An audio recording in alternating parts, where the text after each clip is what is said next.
Nous allons commencer notre partage de ce soir. Je voudrais d'abord qu'on prie, qu'on remercie le Seigneur et lui recommander ces moments. Un moment vraiment précieux et merveilleux. Parmi les bien-aimés qui sont ici, nombreux sont les fruits vraiment des partages que nous avons eus dans des années passées. Et aujourd'hui, le Seigneur les a rendus des personnes fortes, élevées dans la connaissance. Alors c'est quelque chose que nous ne voulons vraiment pas arrêter. De temps en temps, nous voulons partager ces moments de partage de la parole de Dieu, ces moments de recherche de la connaissance. La connaissance est une force et j'ai toujours dit que la connaissance aussi c'est une promesse du temps de la fin. La Bible dit que plusieurs liront et la connaissance augmentera. Amen. Remercions le Seigneur pour ces moments. Aujourd'hui, je crois c'est notre troisième ou troisième séance depuis que nous avons commencé ces livres de Lévitique. Nous allons terminer les chapitres 1 aujourd'hui. Alors recommandons ce moment entre les mains du Seigneur. Prions au nom de Jésus-Christ. Seigneur, nous te rendons grâce. Te disons merci, Père éternel, parce que tu permets que nous puissions avoir ces moments où nous partageons ta parole, ces moments où, Seigneur Jésus-Christ, nous recherchons la connaissance, que ta grâce nous accompagne, Seigneur, que ta bonté, Jésus-Christ, nous oriente. Nous voulons, Seigneur Jésus-Christ, que tu sois le Dieu qui va nous soutenir en toutes choses, que ta bonté, ta grâce et ta miséricorde, Seigneur, nous soutiennent, éternel. Laisse que, ô Dieu Tout-Puissant, toi seul, ô Père, se manifeste au milieu de nous ce soir et que tu permettes, Père éternel, qu'à chacun, tout celui qui est en ces lieux, que la connaissance augmente, Seigneur. Augmente-nous ta connaissance éternelle. Accorde-nous ta grâce, Jésus. Laisse que, Père éternel, ces moments soient des moments merveilleux où ta parole, Seigneur, nous est accordée, où ta puissance se manifeste, éternelle, et que ton amour et ta bonté soient avec nous, Père très saint. Merci pour ta grâce. Merci pour ton amour, merci pour ta bonté. Oriente-nous en toutes choses, Père, très saint, afin que nous puissions avoir ces moments et que ta bonté, Jésus-Christ, nous gloire au nom de Jésus-Christ. Nous allons prier que le Seigneur nous fasse grâce, que par le Saint-Esprit, nous puissions encore comprendre sa pensée et découvrir des choses cachées dans la parole. Prions au nom de Jésus-Christ. Éternel Dieu de grâce, nous prions que tu nous fasses grâce, Père très saint. Que ton amour, ta grâce et ta bonté nous soutiennent. Que toi, seul, éternel Dieu de gloire, nous oriente pendant ces moments. Sois élevé, Jésus-Christ, parce que ton amour et ta grâce nous dirigent, Père très saint. Manifeste-toi, ô Dieu Tout-Puissant, parce que ta grâce.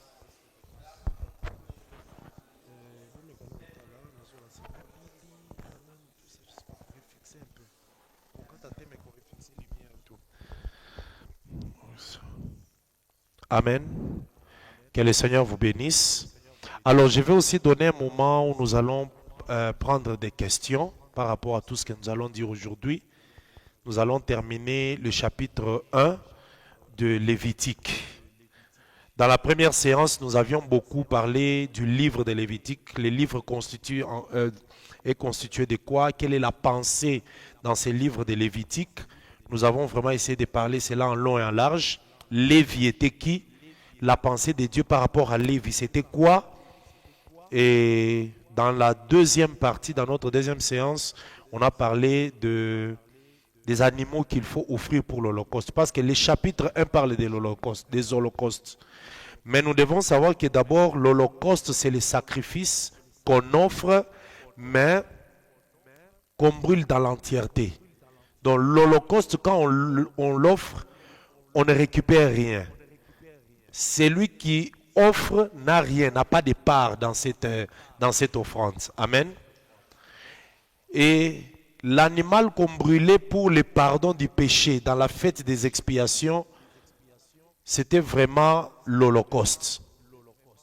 Et on amenait juste le sang dans le lieu très saint. Alors, ici nous parlons des holocaustes. Nous avions vu que il y a trois types d'holocaustes. L'holocauste du gros bétail, l'holocauste du mini bétail. Aujourd'hui, nous allons parler de l'holocauste d'oiseaux. Amen. Alors, relisons un peu une pensée là dans Lévitique chapitre 1.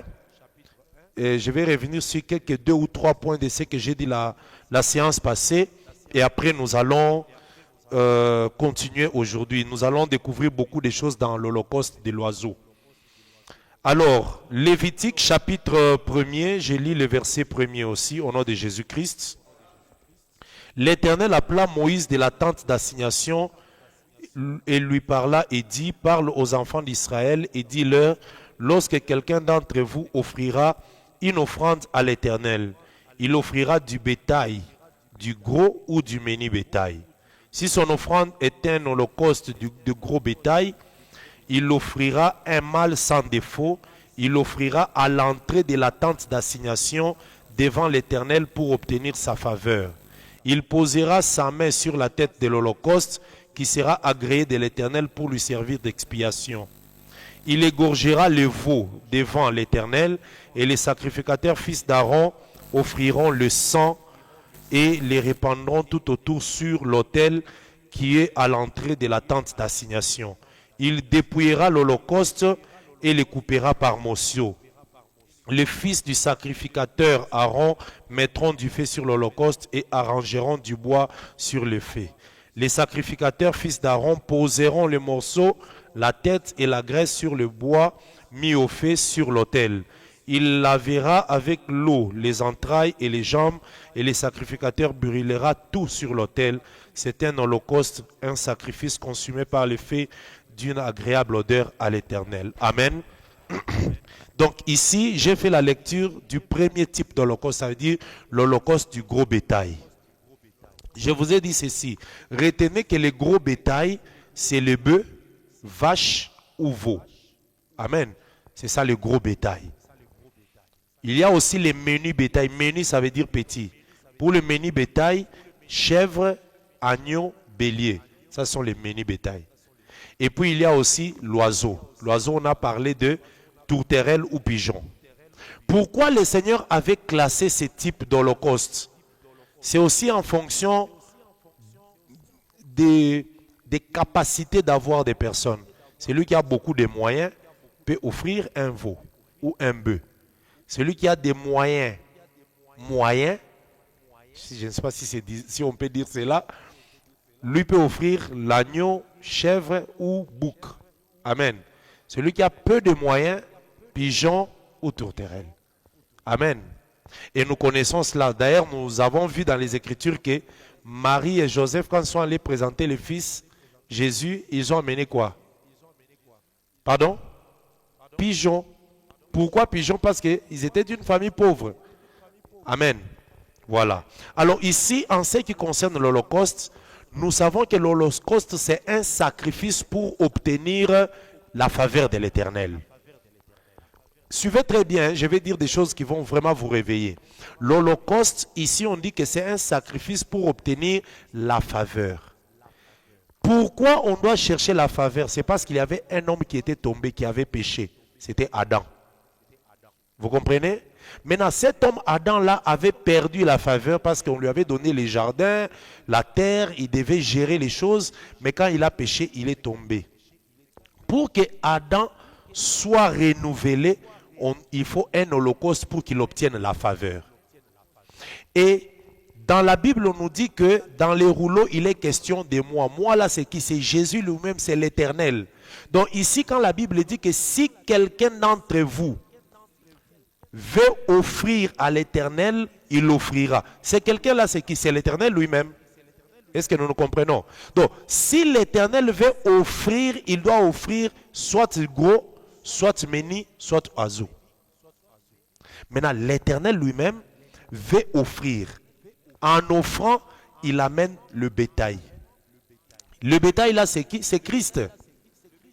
C'est Christ qui est offert en holocauste pour le pardon d'Adam.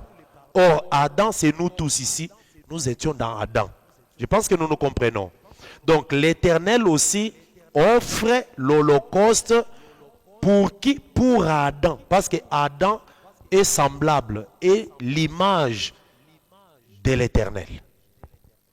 Alors, pourquoi lorsque l'Éternel dans Lévitique, il appelle Moïse, il l'appelle de la tente d'assignation. Je vous avais expliqué, je ne reviens pas sur la tente d'assignation, j'ai expliqué la séance passée que la tente d'assignation, c'est le lieu de la rencontre de l'Éternel avec l'homme, donc avec Moïse. Ici, l'Éternel appelle de la tente d'assignation pour montrer que avant Lévi, l'Éternel appelait en dehors. Il était en dehors quand il faisait l'appel. Mais lorsque Lévi arrive, l'Éternel est dans une maison qu'on appelle sanctuaire. Donc ça veut dire que c'est Lévi qui amène le peuple dans la maison. Aujourd'hui, dans la Nouvelle Alliance, c'est le ministre qui introduit le peuple dans une maison. Est-ce que vous comprenez? Donc sans ministère, le peuple est en dehors. Il est à l'extérieur. Mais quand le ministère arrive, le peuple entre à l'intérieur. C'est comme ça que vous allez voir que dans Genèse, quand l'Éternel a appelé Adam, il était en dehors, il n'était pas dans une maison. Dans Exode, lorsqu'on appelle Israël de sortir de l'Égypte, il était à l'extérieur. Mais regardez, Lévitique commence par l'Éternel appelant Moïse de la tente d'assignation. Donc, à partir de Lévitique, l'Éternel est dans la maison. Et cette maison, c'est quoi? C'est le sanctuaire. Amen. Ok. Et nous avions dit que le gros bétail, c'est Christ. Pourquoi il est gros bétail? Parce que de tous les bétails qui sont venus avant, quand je dis bétail, comprenez que ce sont les prophètes. Psaume 44, la Bible nous dit que c'est à cause de toi qu'on nous regarde comme des brebis. Donc tous les prophètes sont des bétails. Mais parmi ces bétails-là, le gros bétail, c'est Christ. Il est le seul qui a pardonné les péchés. Il est le seul qui a marché sur les eaux. Il est le seul qui a mené la vie éternelle. Donc parmi les bétails, lui est le gros bétail. Amen. Amen. Ici, on nous dit que lorsqu'on égorge ces gros bétails, on doit l'égorger devant l'Éternel. Je répète, devant l'Éternel à l'entrée de la tente d'assignation. Est-ce que nous nous comprenons? Amen. Devant l'Éternel à l'entrée de la tente d'assignation. Regardez, lorsque Moïse est parti à la montagne, on lui montre les tabernacles. Les tabernacles qu'il lui a vu, c'était les tabernacles célestes. Mais on a dit à Moïse de venir représenter un autre tabernacle sur la terre. Mais devant le tabernacle, lorsque l'animal meurt, pour entrer dans les tabernacles, il y a quelque chose qui est devant les tabernacles. Cette chose-là, c'est quoi? C'est l'autel. Est-ce que vous comprenez? L'autel est à l'entrée de la tente d'assignation, à l'entrée du sanctuaire. Je vais répéter mon dessin ici, ça va vous aider. Nous avons ici, comme j'avais expliqué la fois passée, le lieu saint. Pardon, le lieu très saint. Ok? Vous comprenez? Suivez-moi vraiment. Dans les lieux très saints, ici, il y avait le voile à l'entrée. Et dans les lieux très saints, il y a l'arche. Ok? Après le lieu très saint, nous avons le lieu saint. Mais à l'entrée du lieu saint, il y a les rideaux. Je pense que c'est le frère Tidon la fois passée qui a posé la question, pourquoi ici il y a les voiles, pourquoi ici il y a les rideaux. J'avais donné l'explication, parce que le voile c'est l'image du corps. Alors pour entrer dans le lieu très saint, le corps doit se déchirer. Voilà pourquoi le corps de Christ était déchiré avant qu'il n'aille dans les tabernacles célestes. Alors ici, nous sommes dans le lieu saint. Dans le lieu saint, nous avons trois choses. Ok? La première chose, nous avons l'autel des parfums qui est devant l'entrée du lieu très saint. L'autel des parfums. Qu'on appelle l'autel d'or. C'est là où on offre le parfum. Là, c'est avant l'entrée. Au nord, il y a la table des pains de proposition. Et puis au sud, il y a le chandelier. Ok? Je fais une représentation comme ça. Pourquoi? Parce qu'un prédicateur doit connaître les 4 points cardinaux par rapport à l'évangile. C'est clair? Ici, nous avons le parvis, qui est comme la parcelle du tabernacle. Dans le parvis, l'entrée du parvis aussi a un rideau. Il y a la cuve d'airain Et pardon, oui, la cuve ici des reins, et puis l'autel des holocaustes. Maintenant, suivez très bien. Le tabernacle, quand on le place, avant de le déposer, les sacrificateurs regardent où se trouve l'Est. Dans les lieux où ils sont arrivés. Ils cherchent l'Est. Dès qu'ils voient que l'Est, le soleil se lève de ce côté, on met l'entrée vers l'Est. Donc l'Est ici. Ok? Quand l'entrée c'est à l'Est, automatiquement, le fond du tabernacle c'est à l'Ouest. C'est ça, non? Et comme nous sommes là à l'Est, en principe, l'Est est à la droite, le Nord est devant. Donc le Nord c'est de ce côté. Et puis le Sud ici. Suivez, je vais expliquer quelque chose. Alors, le gros bétail, on l'offre dans les parvis à l'entrée de la tente d'assignation. C'est ici, sur l'autel des holocaustes. Maintenant, si le sanctuaire est là, là où Christ doit entrer avec son sang, l'autel des holocaustes, là on doit l'offrir, c'est quoi? C'est la croix. Est-ce que vous comprenez? Vous comprenez? L'autel, c'est le lieu où l'animal doit souffrir. C'est ce que Dieu avait déjà prévu dans sa préscience. Donc, l'autel, c'est l'endroit où l'animal doit souffrir. Là où l'animal souffre pour que le sang de l'animal maintenant entre dans les sanctuaires. Donc, les sanctuaires, là où Jésus est parti, qui est céleste, l'entrée du sanctuaire, c'est la croix. Je ne sais pas si nous nous comprenons. Donc là où Jésus mourait à la croix, là, la croix c'est l'entrée du sanctuaire. Il meurt et après il prend maintenant son sang, il entre dans les sanctuaires. Donc ici quand on dit qu'il offrira le gros bétail sur l'autel qui est à l'entrée de la tente d'assignation, c'est ici. Pourquoi? Faites attention parce que le gros bétail, on l'offre ici à l'entrée de la tente d'assignation dans la position céleste. Mais le menu bétail, nous allons voir, lui, on l'offre au nord. C'est pour cela que je vous ai expliqué la fois passée que dans le langage, il y a d'ailleurs un bien-aimé, c'est le frère Léon, qui m'a envoyé un voice aujourd'hui pour dire que je puisse expliquer comment est-ce que le nord et l'est, c'est la même chose. Je pense qu'il suivra, il aura la réponse.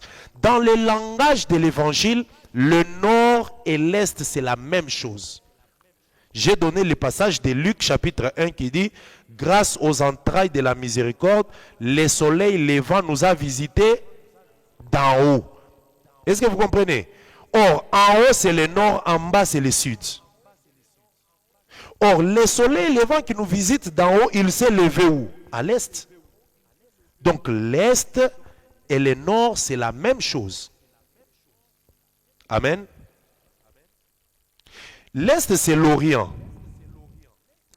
Le nord, c'est le septentrion, comme on dit. Mais attention, si le nord et l'est représentent la même chose, donc le nord et l'est représentent Israël. Parce que Israël, c'est le lieu d'où s'est levé le soleil. Jésus, comme le soleil levant, selon Psaume 84, il est venu d'où? D'Israël. Donc il s'est levé en Israël, mais il est venu mourir pour venir vers les nations. Alors ici, l'ouest et le sud, c'est la même chose. L'ouest, c'est le coucher du soleil. Le soleil se couche où? Se couche vers nous les nations, vers les midis. Et le midi, c'est là d'où est venue la reine des Saba. Amen. Je suis en train d'expliquer les 4 points cardinaux pour qu'on comprenne quelque chose ici. Les mages sont venus d'où? Les mages qui sont allés voir Jésus à la naissance, qui lui ont apporté les offrandes. Ils sont venus d'où? De l'Orient. Amen. Si vous lisez dans Matthieu. Donc ici je voudrais te dire que ne reste pas avec seulement un même cantique que Israël c'est l'Est. Non, l'Est peut parler aussi des nations. Parce que les mages sont venus de l'Est. L'Est peut parler aussi des nations. Israël aussi peut parler de l'Est. Ça dépend de la manière dont tu positionnes dans l'enseignement. Amen. Et le Nord parle aussi des nations, mais souvent en termes de nations telles que les puissantes nations. Babylone. Babylone, c'est l'empire du Nord. Est-ce que vous comprenez? Amen. Vous devez avoir tous ces langages-là pour que les choses soient claires. Donc, c'est dans le sens où le nord et l'est, c'est la même chose parce que l'est, c'est le lever du soleil. C'est du soleil levant vers venir d'en haut. Et le nord ici représente les nations, mais nations comme les puissances du monde. C'est ça la réponse que je dois donner à notre frère Léon. Je pense qu'il le suivra. Et le sud représente l'église. La même chose aussi l'ouest. Ici c'est l'église. Mais l'église aussi d'ailleurs, un bien-aimé, je ne sais pas c'est qui l'a dit. L'église aussi, qui représente le sud, ici le midi, il est là aussi. Ouest c'est l'église. Le coucher du soleil. Quand Christ est mort, il est mort, il s'est couché. Le soleil s'est couché. Vers où? Vers le sud et vers l'ouest, qui est aussi l'image du sud. Donc ici, je voudrais dire que le gros bétail, on l'offre sur l'Holocauste à l'entrée de la tente d'assignation. L'entrée de la tente d'assignation, quand on entre physiquement, on trouve l'autel. Mais dans les termes spirituels, là où Christ lui est mort, c'est la croix. Donc l'autel, c'est la croix. Amen. Amen. L'autel, c'est la croix. Donc voilà l'explication, c'est que je devais donner clairement. Ici, j'ai pu expliquer le problème du gros bétail, pourquoi il est offert à l'entrée de la tente d'assignation, ça veut dire à l'entrée de l'autel, donc sur la croix. J'avais aussi parlé du morceau du gros bétail, du morceau de l'Holocauste. L'Holocauste, c'est Christ dans l'entièreté. Mais on nous dit qu'il faut couper, dépouiller l'Holocauste et le couper en morceaux. Les morceaux de l'Holocauste, ce sont des prophètes. Amen. Tous les prophètes sont en Christ. Les morceaux de l'Holocauste, c'est les prophètes.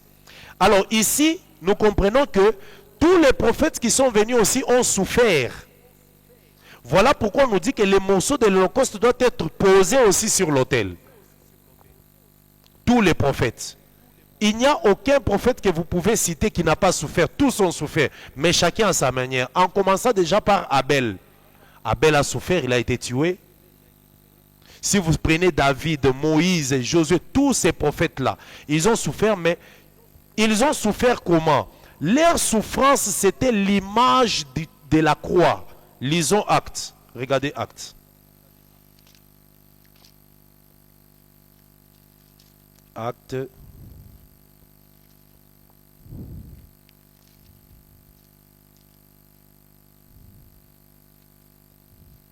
Actes chapitre 7, je vais lire une portion ici.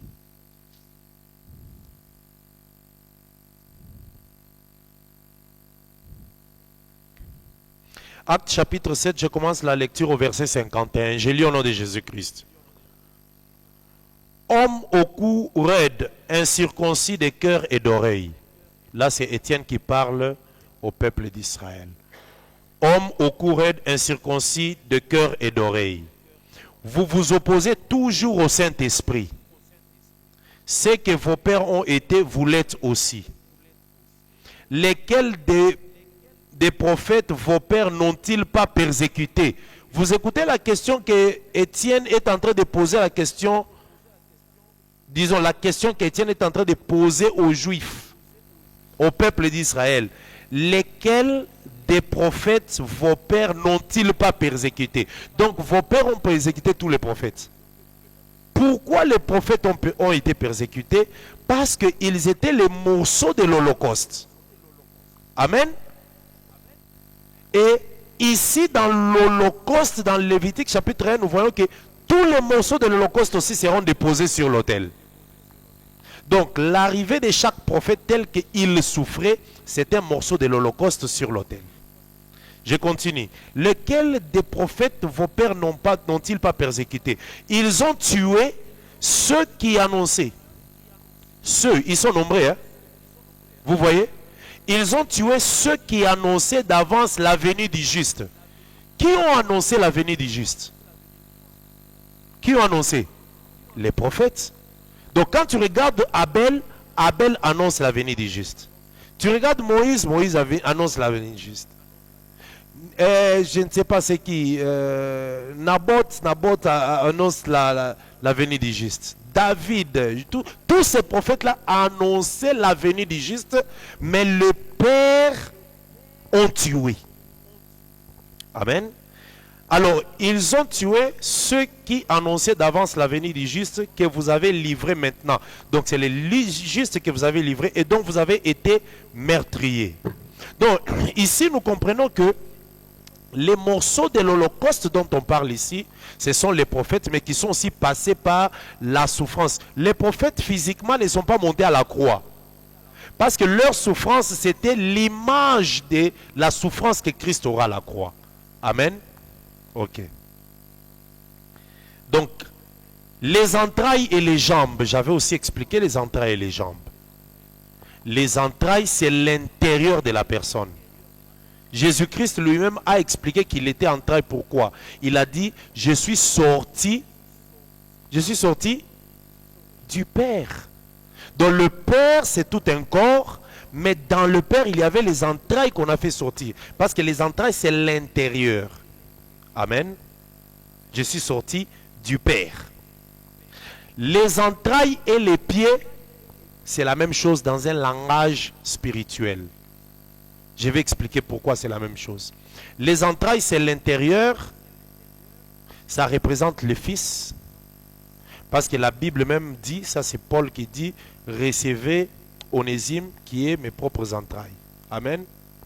Et puis grâce aux entrailles de la miséricorde c'est Dieu. Cette miséricorde-là a des entrailles. Amen. Grâce aux entrailles de la miséricorde, le soleil levant est venu. Donc, dans la miséricorde, là, il y a des entrailles. Quand ces entrailles-là ont été émues, le Fils est venu. Maintenant, le Fils là qui vient, il est le pied de celui qui s'assoit dans le trône. Parce que la Bible dit, le trône, le ciel est mon trône, la terre est mon marchepied.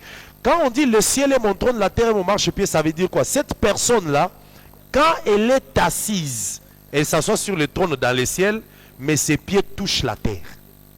Maintenant, s'il veut marcher, il ne marche pas là-bas sur le trône, il marche sur la terre. Il n'a pas dit que le ciel c'est mon marchepied, c'est la terre qui est le marchepied.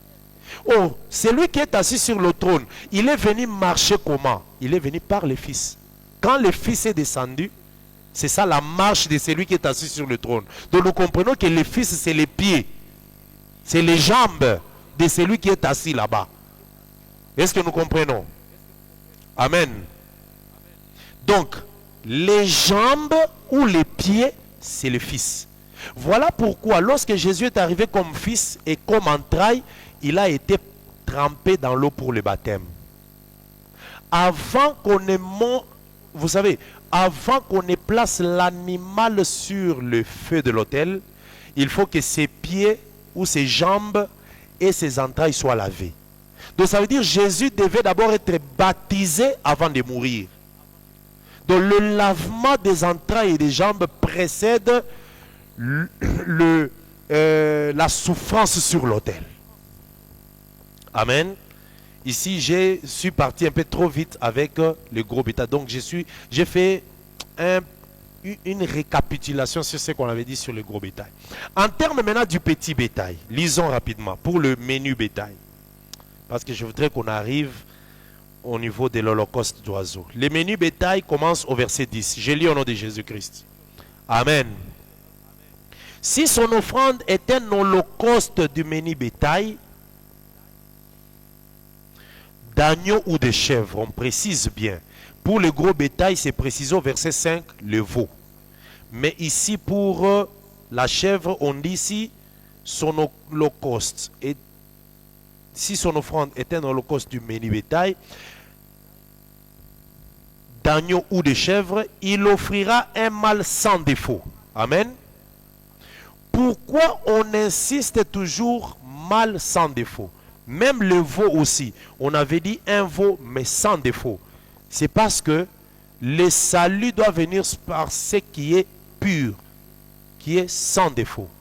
S'il fallait offrir Moïse c'est aussi un bétail. Il peut être gros ou menu, parce que Moïse aussi c'est un gros bétail. Hein. Est-ce que vous savez que Moïse c'est un gros bétail? Oui. La Bible dit qu'il n'a pas pari de prophète comme Moïse, donc c'est un gros bétail. Mais c'est un gros bétail avec défaut. On ne pouvait pas l'offrir pour la faveur de celui qui doit recevoir la faveur de l'Holocauste. Qui doit recevoir la faveur de l'Holocauste? C'est l'Éternel. Je vais vous scandaliser. L'Éternel était dans l'éternité, seul. Personne ne lui a demandé de faire tout ce qu'il pouvait faire là. Mais lui-même, il s'est dit, je crée quelqu'un à mon image et à ma ressemblance. C'est lui. Donc, quand Adam est venu dans les jardins, c'est l'Éternel. Parce que Adam est l'Éternel en miniature. Donc, il est l'ombre de l'Éternel. Il est l'image de l'Éternel. C'est l'Éternel.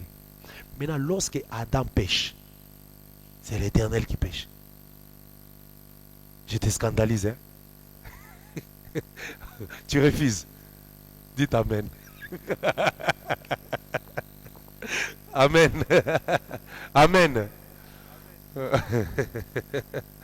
Mais pourquoi vous voulez accepter que Adam c'est l'Éternel, mais vous refusez qu'il a péché? Tout ça c'est quoi? Ce sont des ombres. Pourquoi? Parce que l'Éternel doit réaliser les choses qu'il a planifiées dans Lévitique. Donc ça veut dire que c'est lui-même qui s'est placé là-bas. Il est tombé. Quand il tombe, c'est l'image là de l'Éternel qui est tombée. Vous devez comprendre, c'est l'image de l'Éternel qui est tombée. Ce n'est pas le véritable Éternel qui a péché, mais son image est tombée à péché. Alors, comme son image a péché, lui-même, il faut qu'il cherche quelque chose pour offrir, pour obtenir la faveur de son image qui est tombée. C'est pour ça qu'il prend l'Holocauste qui est Jésus, il l'offre. En l'offrant, son image obtient la faveur. Est-ce que nous comprenons? C'est ça même l'Holocauste. Le menu bétail, on offre la chèvre ou l'agneau. Amen. Verset 11. Je lis le verset 11. Il l'égorgera du côté septentrional. Ici, vous voyez, on l'égorge où? Au nord. Vous comprenez? Au nord. Mais vous voyez l'autel là où il se trouve. L'autel est là au milieu, mais il est dans la position de l'est par rapport à la tente d'assignation, à l'entrée de la tente. Amen. Les menus bétail, on va aller vers le nord. Ça veut dire que les sacrificateurs se mettent dans la position du nord pour offrir. Est-ce que vous comprenez? Dans la position du nord. Le nord, c'est quoi? Mais c'est la position d'un peuple. C'est la position d'un peuple. Le peuple du nord, c'est les nations toujours. Donc ça veut dire que cet holocauste est offert pour la faveur des nations. Amen. Et le nord et l'est, c'est la même chose. Je vous ai déjà expliqué ça. Mais cette position-là parle de la faveur que doivent recevoir les nations. Parce que l'est là parle aussi des nations. Et pardon, les septentrions parlent des nations. Amen. Du côté septentrional de l'autel, devant le droit. Ça veut dire quoi? L'autel, ici, regardez. On fait l'autel avec du bois, mais on les recouvre des reins. Et puis on fait une grille en forme de treillis. Parce que quand on prend l'animal, on dépose dessus, on met le bois qui brûle. Il faut que par les treillis, certaines choses tombent en bas. Il y a un endroit où on doit les recueillir le cendre. Dans l'autel, il y avait quoi?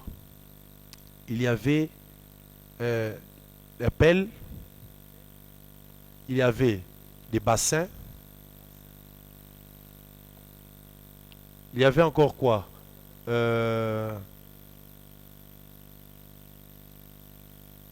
fourchettes? Non, qu'est-ce que je dis? Lisons. Je vais prendre cette portion-là pour qu'on ne puisse pas dire. Exode, regardez Exode. Exode 27, la Bible dit ceci. Tu feras pour l'autel, je suis au verset 3, tu feras pour l'autel une grille d'airain. Non, je monte d'abord au-dessus. Verset 3, tu feras pour l'autel des cendriers, des pelles. J'écris des pelles là-bas. Il y a les cendriers.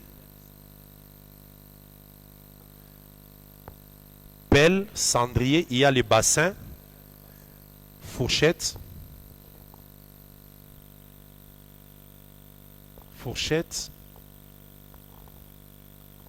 et il y a aussi les brasiers. Ok? Pourquoi les pelles? C'est au pluriel. Hein? Pourquoi les pelles? Pour facilement ramasser tout ce qui tombe. Et puis, les mettre de côté. Les cendriers.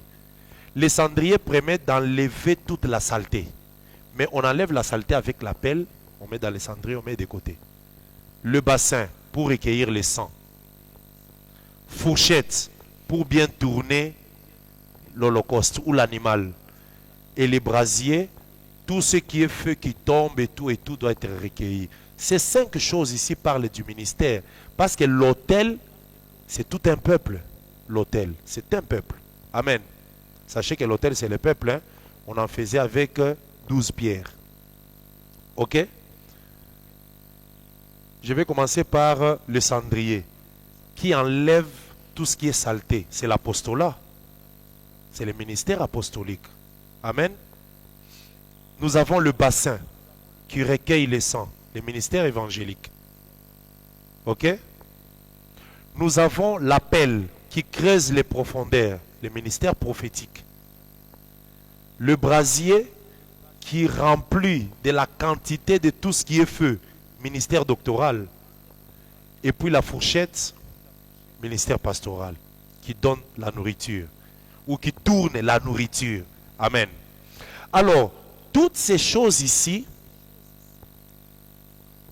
nous poussent à parler de cet autel qui a 4 côtés. Mais les 4 côtés de l'autel, ici nous avons le nord, ici nous avons le sud, l'ouest et puis l'est. Quand on offre l'holocauste du gros bétail, il se met dans cette position, le sacrificateur est là, en face de la tente d'assignation. Il regarde cette position. Quand il offre le menu bétail, il se met dans la position du côté du nord de l'autel. On dit nord de l'autel.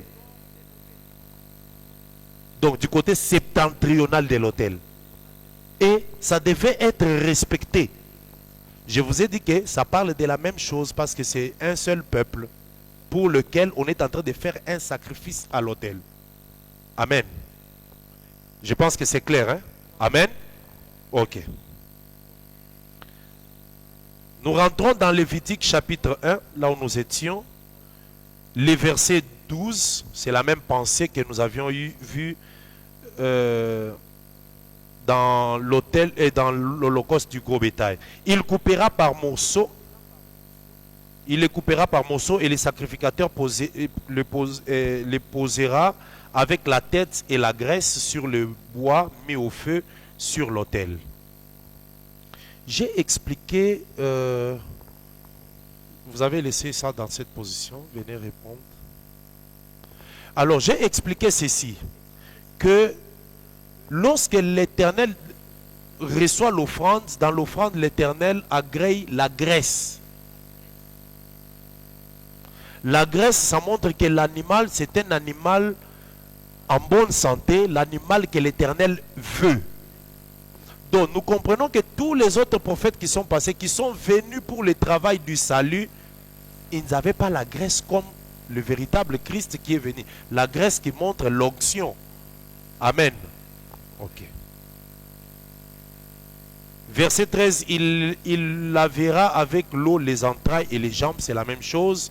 Et les sacrificateurs sacrifiera les tout et les brûlera sur l'autel. C'est un holocauste, un sacrifice consumé par le feu d'une agréable odeur à l'Éternel. Le sacrifice agréable odeur à l'Éternel doit passer par le feu. Pourquoi? Il faut connaître pourquoi. Il faut rentrer dans les jardins d'Éden pour comprendre ça. Lorsque l'homme a péché et qu'on l'a chassé du jardin, l'Éternel a fermé les jardins. Les jardins aussi, la porte était de quel côté? La porte du jardin, à l'Orient. Amen. Donc, l'Orient, pour signifier que c'est de là que commence toute chose. Voilà pourquoi tout doit respecter la loi. Même, il faut comprendre que les jardins aussi, c'est tout un sanctuaire. Sa porte devait être aussi à l'est. On ne pouvait pas venir faire un sanctuaire par Moïse avec la porte dans une autre position qui est différente de la porte du jardin. Non, parce que les jardins aussi, c'est un sanctuaire. Amen. Alors, lorsque Dieu a chassé l'homme et la femme, il a placé devant l'entrée des chérubins qui doivent sécuriser l'arbre, le chemin de l'arbre. Tout celui qui veut accéder à l'arbre doit verser le sang parce que les chérubins tenaient une épée. Cela prouve qu'il faut une souffrance avant de rentrer vers le chemin de l'arbre de vie. Et cette souffrance-là, on est en train de l'identifier par l'autel. Amen. Par le feu. C'est comme cela que pour arriver à l'arbre de vie, pour que Dieu agrée, il faut que l'offrande passe par le feu, par l'épreuve, par les jugements. C'est comme cela que le seul qui est passé par ces jugements, c'est Jésus. Et c'est lui qui est l'offrande agréable d'une bonne odeur devant l'Éternel. Amen. Et nous, aujourd'hui, si le Seigneur nous agrée, c'est parce que nous sommes tous dans cette offrande-là. Que le Seigneur vous bénisse. Ok, parlons de l'holocauste d'oiseaux, verset 14. Je vais lire au nom de Jésus-Christ.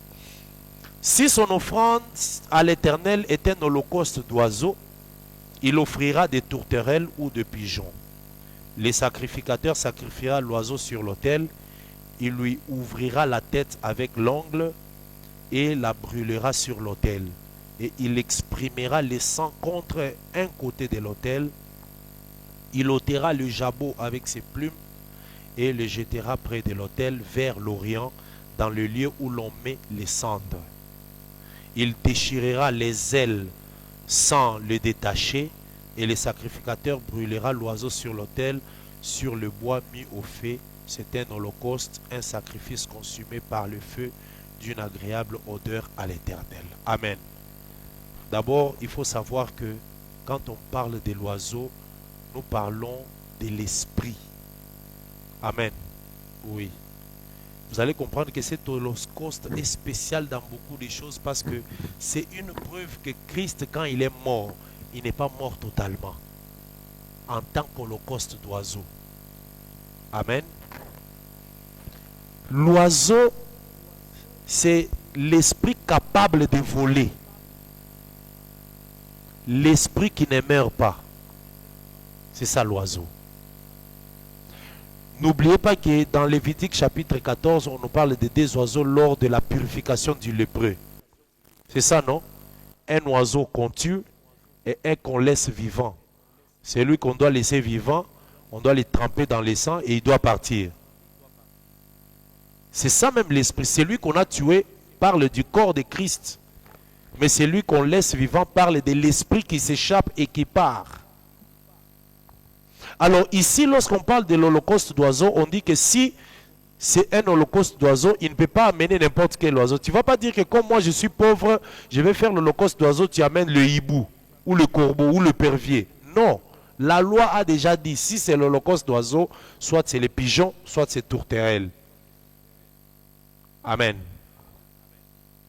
Sachez aussi que la tourterelle, c'est un peuple. Hein? La tourterelle, c'est tout un peuple. C'est quoi, cantique, hein? Cantique des cantiques. Amen. Et même, je pense, David aussi l'a dit, ta tourterelle, regarde ta tourterelle, comment tu peux l'abandonner comme ça? C'est tout un peuple. Amen. Mais pour le sacrifice de l'oiseau, qu'est-ce qu'on fait? On ouvre la tête de l'oiseau avec l'ongle. C'est très important. L'ongle représente la force. L'ongle représente l'instrument pour ouvrir la tête de l'oiseau. L'ongle. Si on t'arrache les ongles, donc ça veut dire on t'a enlevé la force. Exode chapitre 10, Moïse dit à Pharaon, quand Pharaon lui a dit, je vais vous laisser partir adorer comme vous voulez adorer, mais qu'est-ce que vous allez laisser ici? Lisons, Exode 10. Regardez.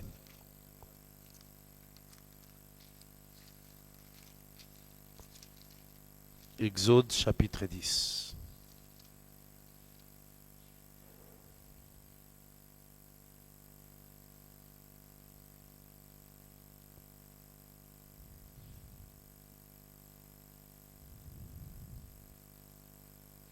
Je commence la lecture au verset 7. Je lis au nom de Jésus-Christ. Les serviteurs de Pharaon lui dirent: jusqu'à quand cet homme sera-t-il pour nous un piège? Laissez aller ces gens et qu'ils servent l'Éternel leur Dieu. Ne vois-tu pas encore que l'Égypte périt? On fit venir vers Pharaon Moïse et Aaron. Allez, leur dit-il. Donc Pharaon libère maintenant Moïse et Aaron. Allez, leur dit-il, servez l'Éternel votre Dieu. Qui sont ceux qui iront? Moïse répondit: nous irons avec nos enfants, nos vieillards, avec nos fils et nos filles, et avec nos brebis et nos bœufs, car c'est pour nous une fête en l'honneur de l'Éternel.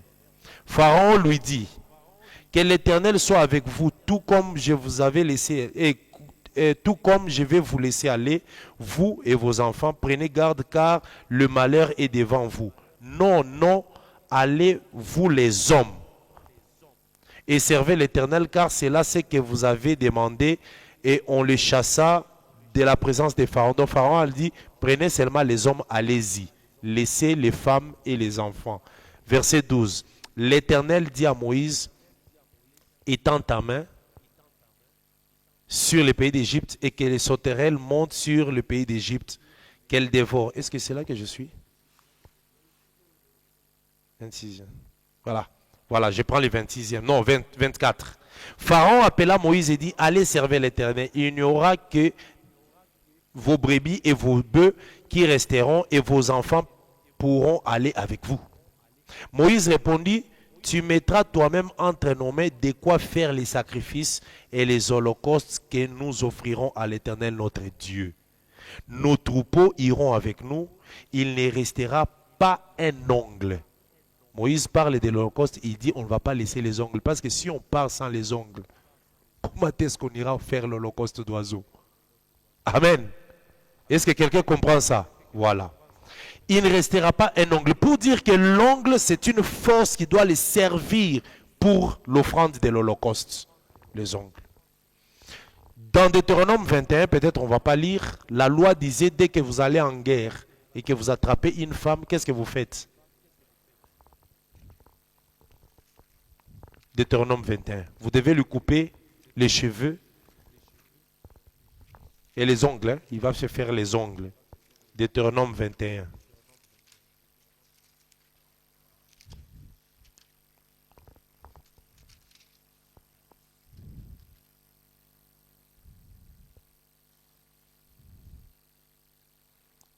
Deutéronome 21.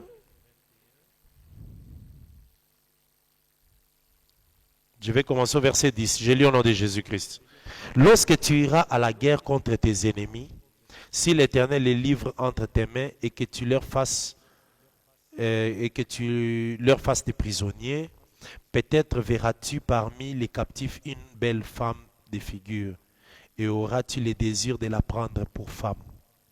Alors tu l'amèneras dans l'intérieur de ta maison, elle se rasera la tête et se fera les ongles. Amen. Vous comprenez? Je ne vais pas vraiment entrer dans ces domaines ici. Ça, c'est tout un enseignement. Hein? Amen. Si on s'y met ici, on va parler de beaucoup de choses. La femme qui doit entrer dans l'intérieur de la maison, qu'on doit raser la tête et doit se faire des ongles. Ici, la femme doit se faire les ongles. Ça veut dire qu'elle doit préparer les choses avec lesquelles elle doit être capable de combattre en se faisant les ongles. Je vais vraiment vous expliquer ça calmement. Mais ici, je prends les ongles pourquoi? Pour dire que la capacité d'ouvrir, parce que je vous annonce, la tête de l'oiseau, c'est l'écriture, c'est la connaissance. C'est là qu'il y a tout dans la tête de l'oiseau. C'est là qu'il y a la connaissance. Un ministre, un prédicateur doit être capable d'ouvrir la tête de l'oiseau avec les ongles. Ça veut dire expliquer les Écritures, déchirer l'animal. Mais pour l'oiseau, tout ce que l'oiseau a comme connaissance se trouve dans la tête. Amen. Cette tête-là, quand on doit l'offrir, on doit l'ouvrir parce qu'il y a quelque chose qu'on doit puiser là-bas. Et Christ, comme oiseau, lorsqu'il a été offert comme holocauste, sa connaissance doit rester vers un peuple. On va voir ça en bas là-bas. La connaissance sera donnée à tout un peuple. Amen. Et cette connaissance-là, que l'Église a aujourd'hui, nous l'avons eue à cause de l'œuvre de la croix. Là où l'oiseau a été ouvert, sa tête a été déchirée, ouverte, et cette connaissance a été donnée à un peuple. Nous allons voir ça dans les versets qui descendent là. Amen. Donc ici, on ouvrira la tête de l'oiseau avec l'ongle. Ça veut dire que le peuple qui sera capable de découvrir les connaissances qui sont dans la tête de cet holocauste qu'on est en train d'offrir à l'Éternel doit avoir une capacité pour arriver à puiser cette connaissance-là. Et cette capacité-là, c'est l'ongle. Amen.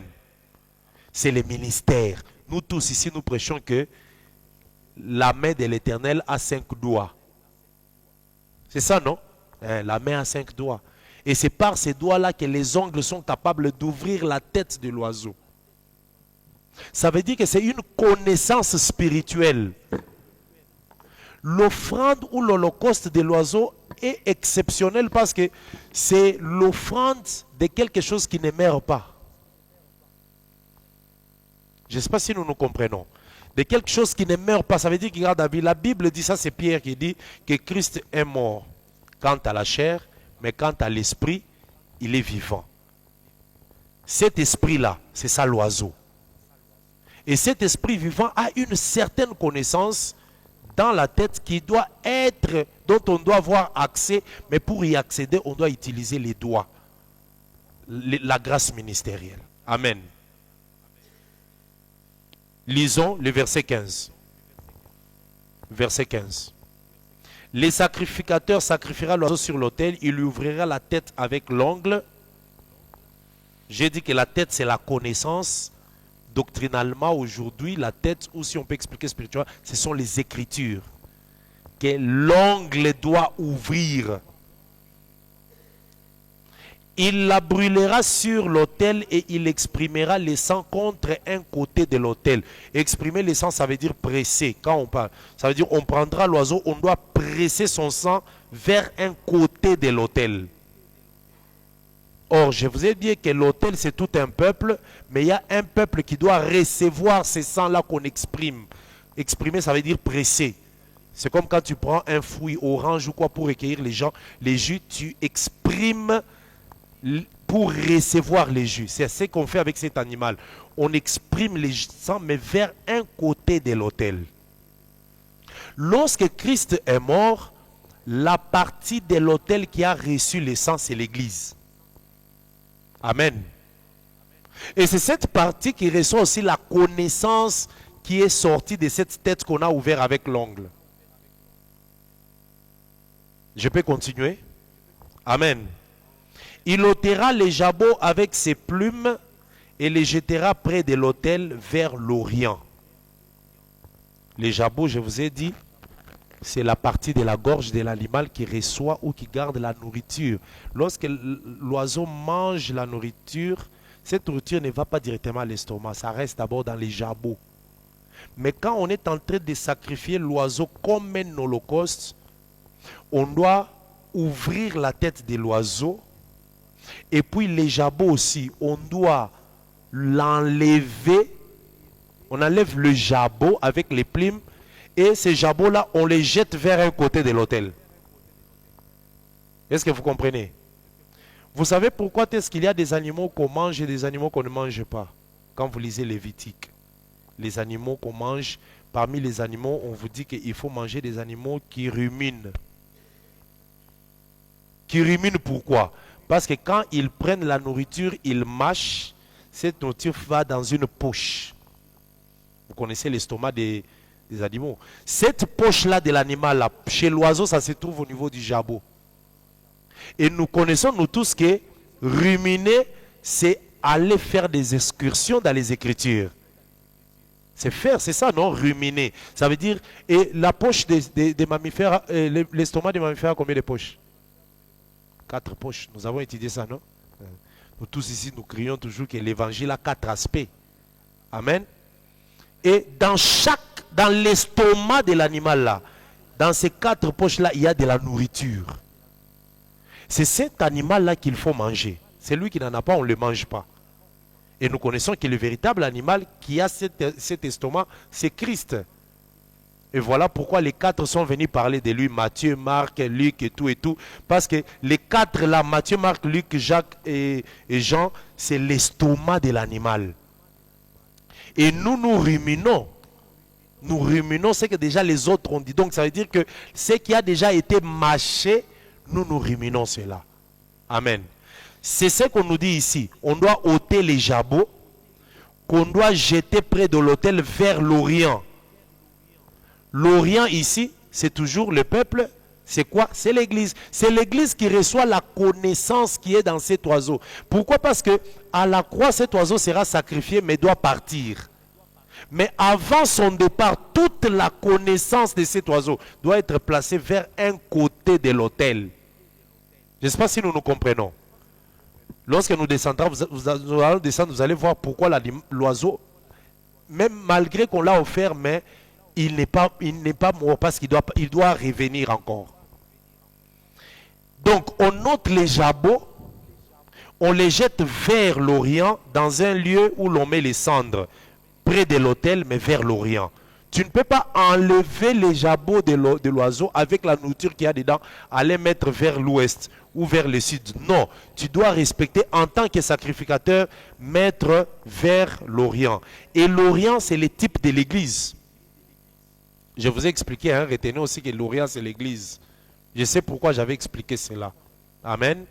Parce que les mages qui sont venus vers Jésus ne sont pas... Écoutez, je vous explique l'Orient comme Église, pourquoi. Entre l'Occident et l'Orient, qui voit la lumière avant? C'est l'Orient qui voit la lumière avant. Maintenant, lorsque Christ est venu, nous, l'Église, nous avons vu la lumière avant Israël. Dans cette position-là, nous sommes l'Orient. Est-ce que nous nous comprenons? Parce que c'est comme ici, non? Regardez. Nous avons ici la table des pleines de propositions. La table est là. Ici, c'est les chandeliers. La table a quoi? A le pain. Or, le pain, c'est la parole. Qui a reçu les pains avant? C'est Israël. Mais qui ont eu la lumière de cette parole-là, de ces pains-là? C'est nous, l'Église. Est-ce que vous comprenez? Cette table et ces chandeliers, tu peux même enseigner ça. Hein? La table et les chandeliers, c'est la loi et les témoignages. La parole et l'explication. Parce que c'est les chandeliers qui amènent la lumière. Est-ce que vous comprenez? Donc ici, nous avons Israël. Mais ici, nous avons l'Église. Amen. Amen. Donc ici, c'est la parole. Ici, c'est l'explication. C'est ainsi que je dis que même le côté de l'autel aussi, il y a un côté de l'autel qui parle de l'Église. C'est de ce côté-là que le jabot de l'oiseau sera placé. Le sang qu'on a exprimé de l'oiseau sera exprimé contre cette paroi de l'autel, du côté de l'orient de l'autel. Donc, quand on est sacrificateur, il y a des choses qu'on doit apprendre, qu'on doit maîtriser. Tu ne peux pas être sacrificateur. Voilà pourquoi les sacrificateurs travaillaient à partir de quel âge? À quel âge on entrait dans les sacerdoces? 30 ans. Mais avant 30 ans, on amenait toujours les Lévites à partir de 25 ans, qu'ils soient là pour qu'ils voient ce que les sacrificateurs font. Quand on offre le gros bétail, qu'est-ce qu'on fait? Quand on offre le menu bétail, qu'est-ce qu'on fait? Quand on offre l'holocauste d'oiseaux, toutes ces choses-là, ils devaient maîtriser ça. Dans la doctrine aujourd'hui, les ministres approchent certains frères à côté pour qu'ils comprennent, qu'ils apprennent des choses. C'est ce que Paul est en train de dire à Timothée. Tu as suivi de près ma foi, ma constance, mon enseignement, tout ça. Tu as suivi de près. Et la paternité, c'est ça aussi. La paternité, ce n'est pas seulement, par exemple, donner la parole à quelqu'un pour dire que non, il est père. Non, le père, ce n'est pas seulement prêcher. Hein. Le père, c'est quelqu'un avec qui on est assis, on regarde sa conduite, sa constance, son témoignage, sa vie. Le fils qui est là voit tout. Donc tu es là, tu vois. Et même les résolutions. Les résolutions, c'est-à-dire comment est-ce qu'il résout les problèmes. C'est ainsi que les Lévites entraient dans les sacerdoces pour être à côté des sacrificateurs et voir. Même s'il est Lévite, il doit commencer à travailler comme Lévite. Mais à 25 ans, il entre, c'est pour observer, voir tout ce qui s'est fait. Comment est-ce qu'on fermait les tabernacles, comment est-ce qu'on prenait les planches en porte pour commencer la marche. Tout ça, il voit. Et quand il totalise 30 ans, il commence maintenant à exercer. Amen. C'est comme ça, parfois, nous disons que le nombre 30, c'est un nombre qui parle du ministère. Amen. Alors ici, il ôtera les jabots avec les plumes et les jettera près de l'autel vers l'Orient. Ça veut dire que lorsque l'holocauste d'oiseaux est offert et sacrifié, sa nourriture sera donnée vers un peuple. C'est aujourd'hui l'Église qui a la connaissance de tout ce qui était dans les jabots de l'oiseau. Et cet oiseau, c'est qui? C'est Christ. Amen. Ok. Verset 17. Il déchirera les ailes sans les détacher. C'est ici que je voulais arriver. Vous vous offrez l'oiseau et puis vous déchirez les ailes, mais vous ne les détachez pas de l'oiseau. Pourquoi? C'est pour vous dire que cet oiseau doit voler encore. C'est ça ici la pensée de la résurrection. Cet oiseau ne mourra pas. Amen. Hein? Donc le sacrificateur prend l'oiseau, il déchire les ailes, mais il ne détache pas. Ici, ça parle de la résurrection de notre holocauste. C'est un holocauste qu'on a offert, mais il ressuscitera. Est-ce que vous comprenez? C'est ça l'holocauste d'oiseau. Donc ça veut dire que c'est un holocauste qu'on offre qui partira, même s'il meurt, mais il ressuscitera parce que les ailes ne sont pas détachées. Or, les ailes parlent de quoi? De l'esprit qui s'envole, de l'esprit qui revient. Amen. C'est ça, il déchirera les ailes sans les détacher, et puis le sacrificateur brûlera l'oiseau. Même si l'oiseau là est brûlé, quelle est la différence entre... Qu'est-ce qui fait la différence entre l'oiseau et l'animal qui marche sur la terre? C'est les ailes. Parce que l'oiseau, lui, a la capacité de voler. Mais qu'est-ce qui permet à l'oiseau de voler par rapport au chien? Le chien n'a pas d'ailes, mais l'oiseau a les ailes. Donc, ne pas couper les ailes de l'oiseau, ça veut dire qu'il aura toujours la capacité de s'envoler. C'est ça l'esprit qui partira, mais qui reviendra. Jésus-Christ, quand il est en train de dire que je m'en vais, peu de temps, vous ne me verrez pas, mais après vous me reverrez. C'est pour leur dire que je suis un oiseau, qu'on est en train de déchirer les ailes, mais on ne va pas les détacher. Je m'en vais, mais je reviendrai. Amen. C'est ça l'holocauste de l'oiseau. Quand vous lisez attentivement du verset 14 au verset 17, vous allez comprendre qu'il y a l'esprit de la résurrection là-dedans. C'est un holocauste qui a la vie. L'holocauste d'oiseau. Amen. Les jabots, la nourriture, qui parle aussi de la connaissance. La tête de l'oiseau, c'est la connaissance. Cette connaissance, cette nourriture sera donnée au peuple qui se trouve à l'orient de l'autel. Amen. Que le Seigneur des grâces vous bénisse. Est-ce qu'on peut acclamer d'abord pour le Seigneur? Ok. L'oiseau, comme la nature céleste qui ne meurt pas, même si il mourait, il ressuscite. Amen. Que le Seigneur soit loué. S'il y a une question ou deux ou trois, on va y répondre rapidement. j'avais voulu vraiment qu'on termine les chapitres 1 aujourd'hui. Amen. Que le Seigneur vous bénisse. Frère Juvex. Merci beaucoup, docteur, de la parole m'accorder. Ma question, c'est à partir du premier verset de Lévitique.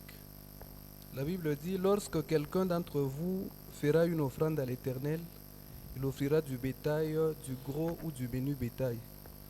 Vous avez donné l'interprétation pour dire que lorsque quelqu'un ici, le quelqu'un dont il est question, c'est l'Éternel lui-même dans la Révélation. Alors au 5e verset, il est écrit, il égorgera le veau devant l'Éternel et les sacrificateurs, etc. Ici c'est l'Éternel qui va égorger le veau dans la pensée révélationnelle.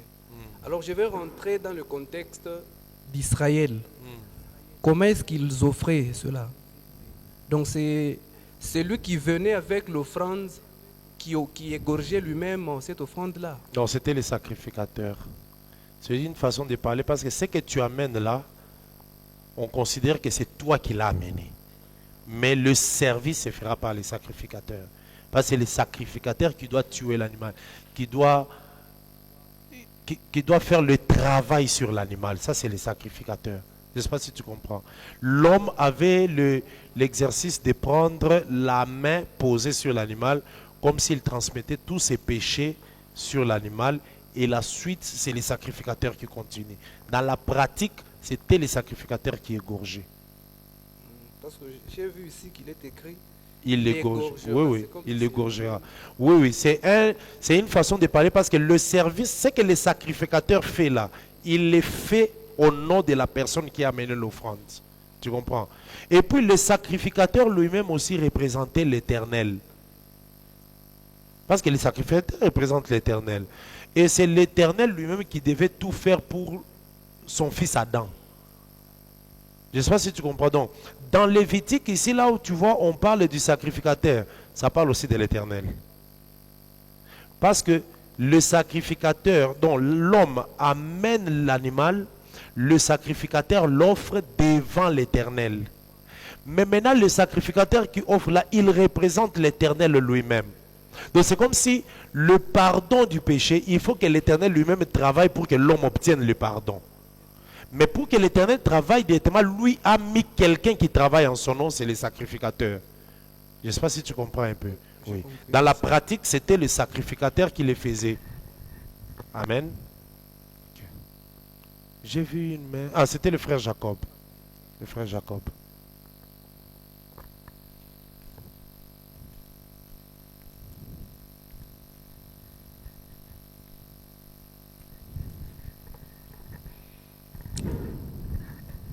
Merci, docteur, pour la parole.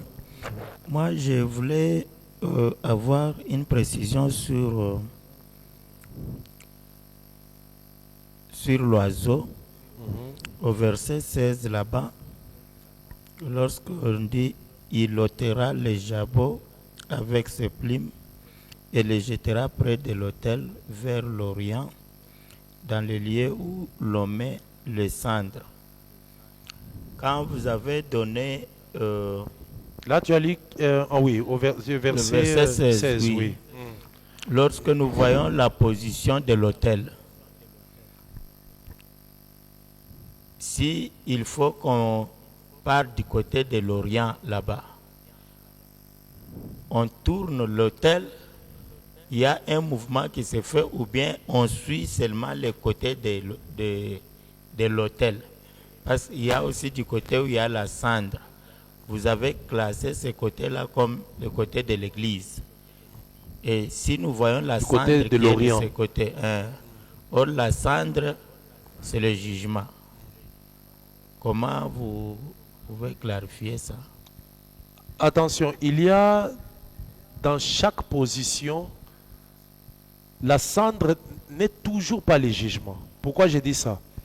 En ce qui concerne l'autel, il y a l'expression sur l'autel et l'expression sous l'autel. Ça, vous connaissez. Quantième saut? 5e, hein? Les âmes sous l'autel.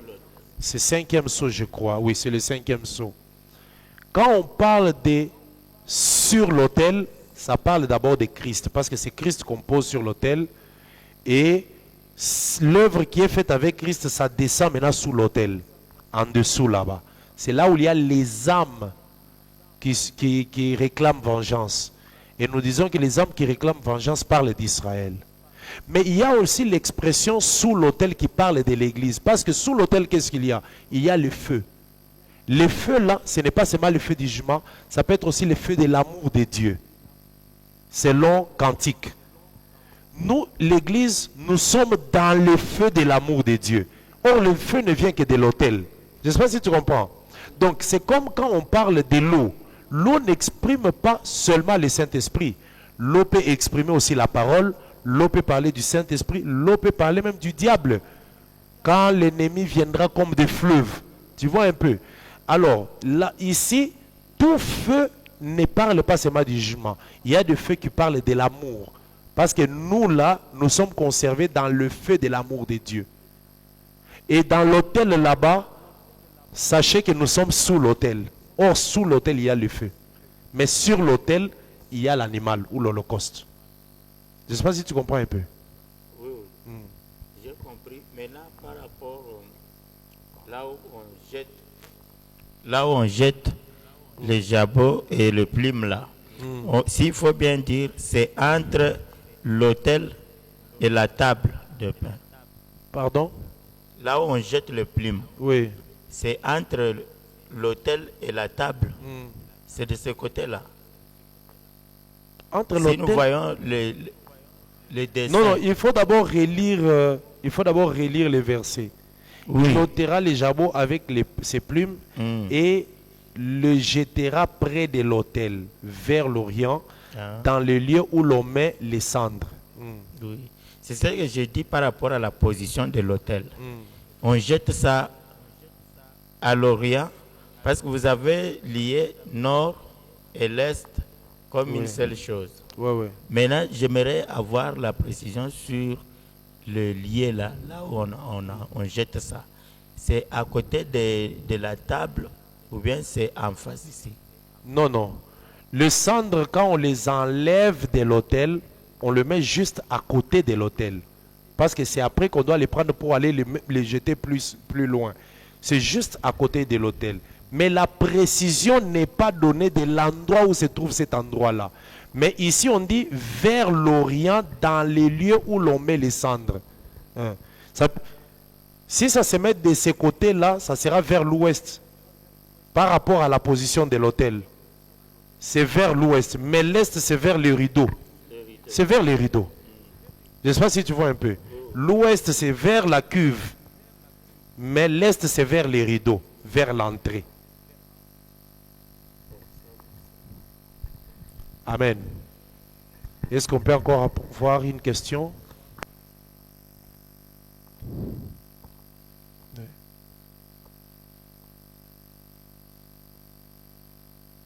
Oh.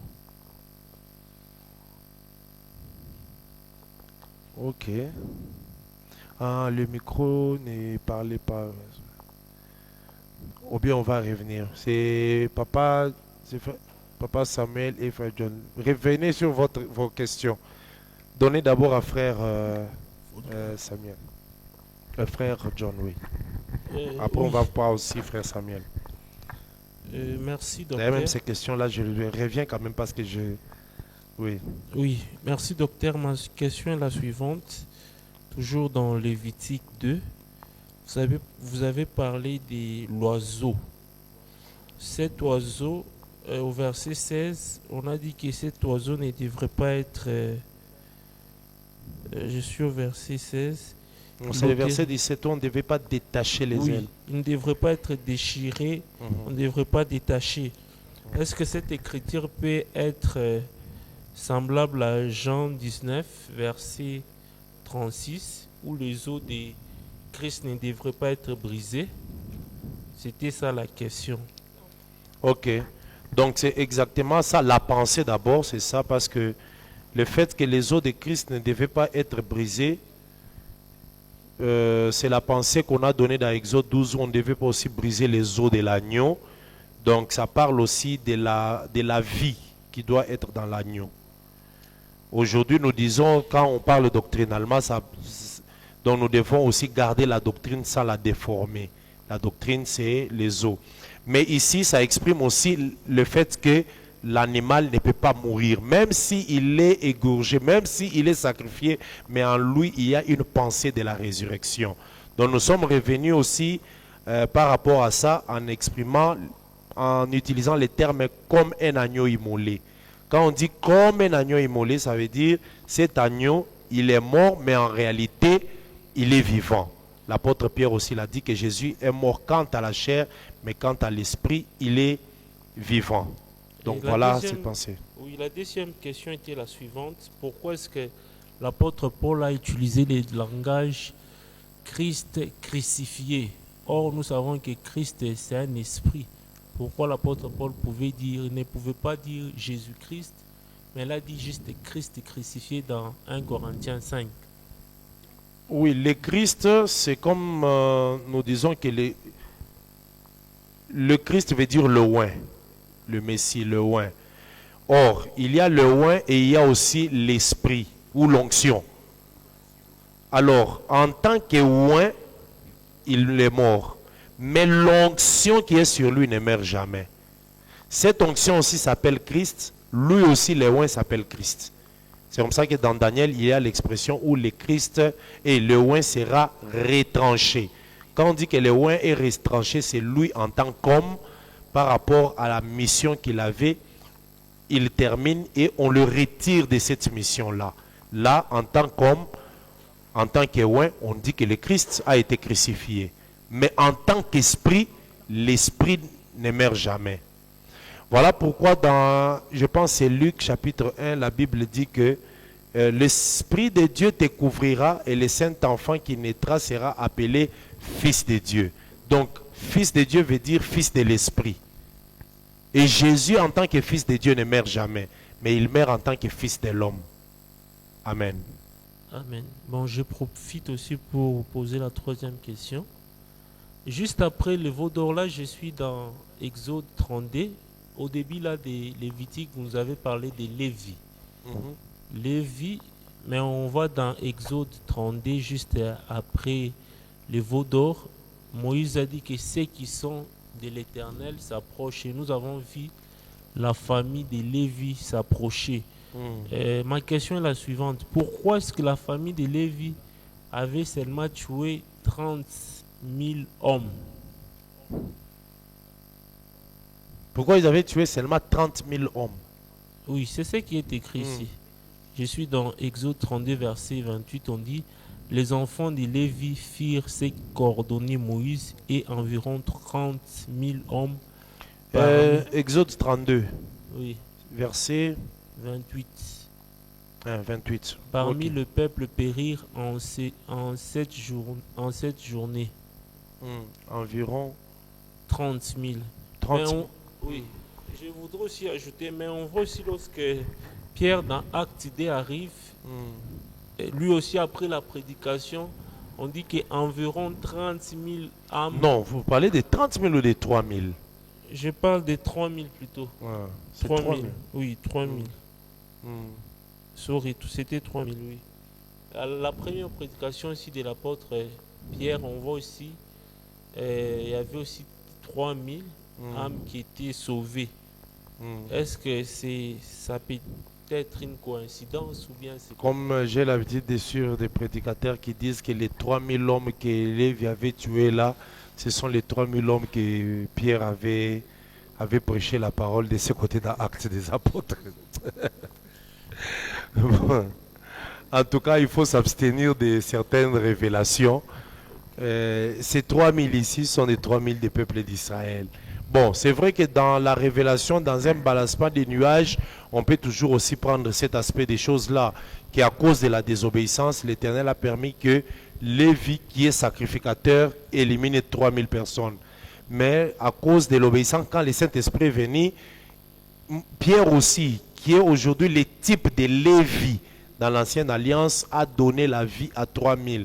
Oui, dans la révélation, c'est pas ça parce que la révélation n'est pas limitée. C'est vraiment les eaux qui arrivent, qui permettent de nager. Ça, c'est vrai. Mais ici, nous devons savoir que des nombres sont significatifs. Tu vois.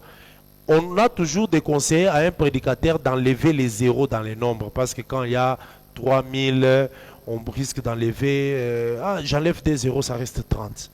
30 là, c'est quoi des messages? Ce sont des raisonnements. Mais ici, il n'y a pas une pensée que je peux donner par rapport aux 3000 hommes. Peut-être le Seigneur, par la grâce de Dieu, dans certaines recherches, il nous ouvrira la connaissance pour qu'on comprenne pourquoi seulement les 3000. Il y a eu 24 000, c'est combien? 24 000 hommes qui ont aussi péri. Regardons ça, nombre.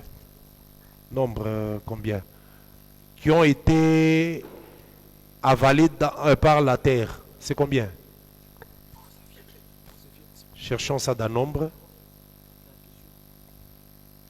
Lorsqu'il y a eu la désobéissance des Tarans, Dathan et... C'est ça, hein? Dathan et Abiram. Ce nombre combien? 12? Pardon? Attendez, nous allons retrouver ces passages. Retrouvons ça, c'est dans nombre. Je crois qu'il y a eu 24 000 personnes qui ont péri le même jour. C'est 16, hein? La révolte de Corée d'Athan.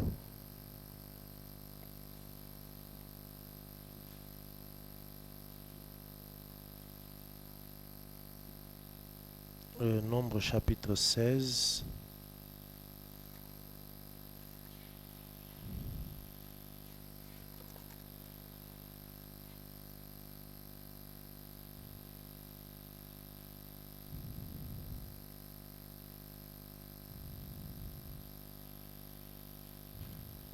Non, Nombre chapitre 16, verset 35, on dit « Un feu sortit de devant l'Éternel et consuma les 250 hommes qui offraient. » Non, c'est pas ça.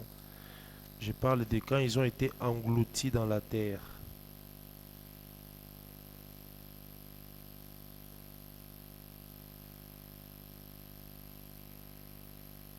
Bon,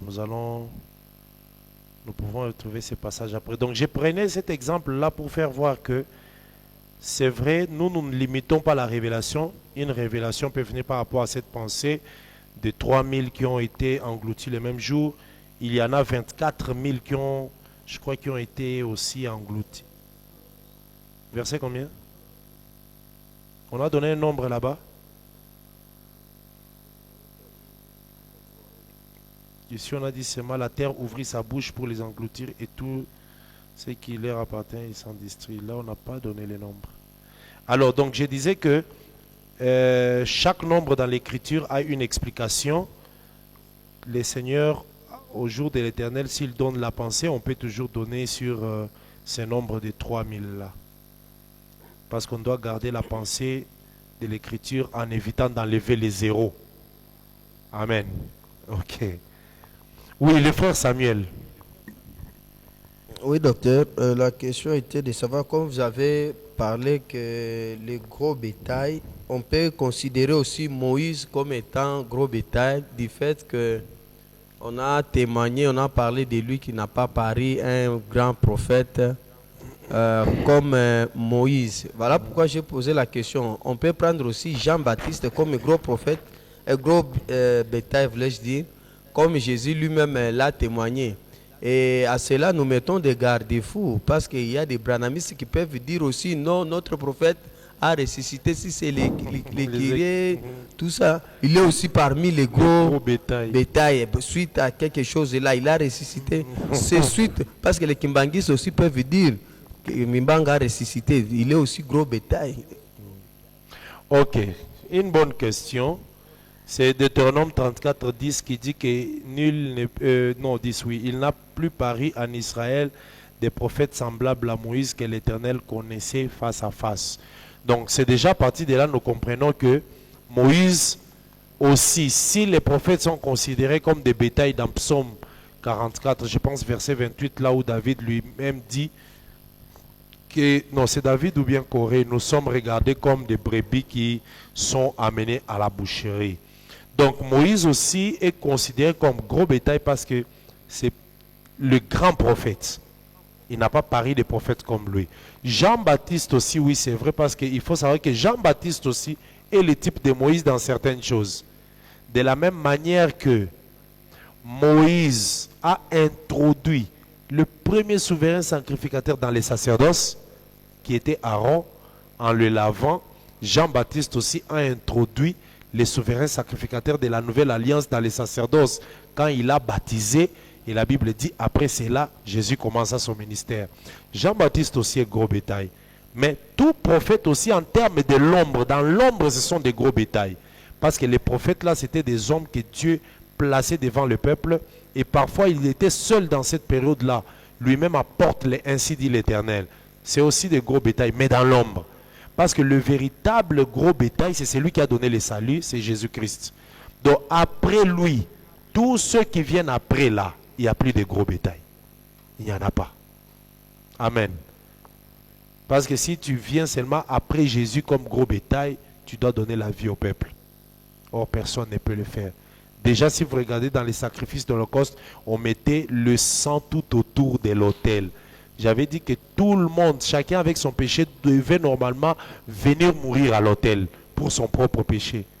Mais comme déjà le premier qui est mort pour nous tous, son sang a couvert, ce n'est plus important que toi, Samuel, tu viennes avec ton sang. Moi, je viens avec mon sang parce que le sang de celui qui était mort, on l'avait versé tout autour de l'autel. Si vous regardez, l'autel avait des rebords. Mais au-dessus de l'autel, tout autour, on devait verser le sang de cet holocauste-là. Ça prend l'aspect de l'arc-en-ciel. Est-ce que vous comprenez?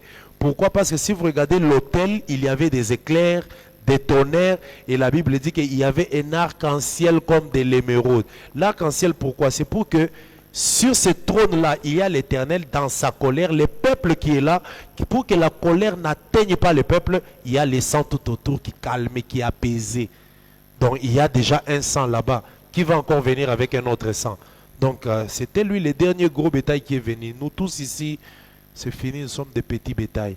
Mais attention, si nous rentrons dans la doctrine, on peut parler de gros bétail. Parce que quand on dit que Pierre, Jacques et Jean sont regardés comme des colonnes, ce sont des gros bétails doctrinalement. Amen. Un pasteur dans une assemblée, c'est un gros bétail aussi. Mais ce n'est pas un gros bétail pour donner le salut. Mais il est un gros bétail parce que le Seigneur l'utilise aussi. Il est chef du peuple. Tu vois un peu doctrinalement. Donc c'est ça un peu. C'est ça même la beauté de l'évangile. On peut expliquer quelque chose dans la révélation, dans la prophétie, dans la doctrine aussi. Amen. Ok. On va prendre la dernière question. Oui, J'ai posé ici des questions, vous n'avez pas levé les mains. On y va d'abord, frère Enoch. merci Très pour rapidement. la parole, docteur. Oui. J'ai une question concernant l'offrande de quoi? Des oiseaux. Pourquoi on offre que les pigeons et les tourterelles?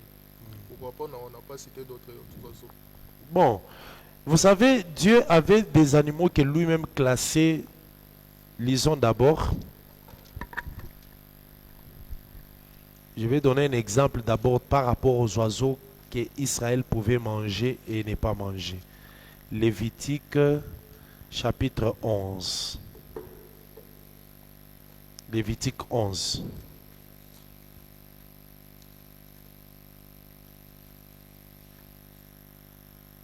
Verset 13, je lis au nom de Jésus-Christ. Lévitique 11, 13. Voici parmi les oiseaux ceux que vous aurez en abomination et dont vous ne mangerez pas: l'aigle, l'ofré et l'aigle des mers, les milans, l'autour et ce qui est de son espèce, les corbeaux et toutes ses espèces, l'autruche, les hiboux, la mouette, l'épervier et ce qui est de son espèce, les chat-huants, le plongeon et la chouette, les cygnes, le pélican et le cormoran, la cigogne, les hérons et ce qui est de son espèce, la huppe et la chauve-souris. Vous aurez en abomination toutes les reptiles. Bon, ça c'est pour les oiseaux. Donc tu vois, parmi les oiseaux qu'on a cités là, ce sont des oiseaux que Israël ne pouvait pas manger. Si tu regardes dans ces oiseaux-là, il n'y a pas la colombe et quoi, et la tourterelle. Parce que ces animaux-là, c'était des animaux purs. Ce qu'on a cité ici sont des animaux impurs. Alors, dans l'offrande sur l'autel, on ne peut pas offrir un animal impur. Tu comprends? Donc c'est parce que la tourterelle et les pigeons, ce sont des animaux purs, ce sont des animaux, des oiseaux sacrificiels que Dieu acceptait dans les sacrifices. Si tu viens offrir à Dieu l'épervier ou le chauve-souris, il ne va pas accepter ça. Donc les deux oiseaux-là, c'était des animaux purs. Amen. Dans la liste des animaux impurs, tu vois qu'ils ne sont pas là. Même aussi pour les bêtes, la chèvre, les veaux, bouc, tout ça, ce sont des animaux purs qu'on pouvait offrir à Dieu. Amen. Ok. Ouvrez les micros là. Les frères, je pense que son son, il avait ouvert. Hein. Son son passé.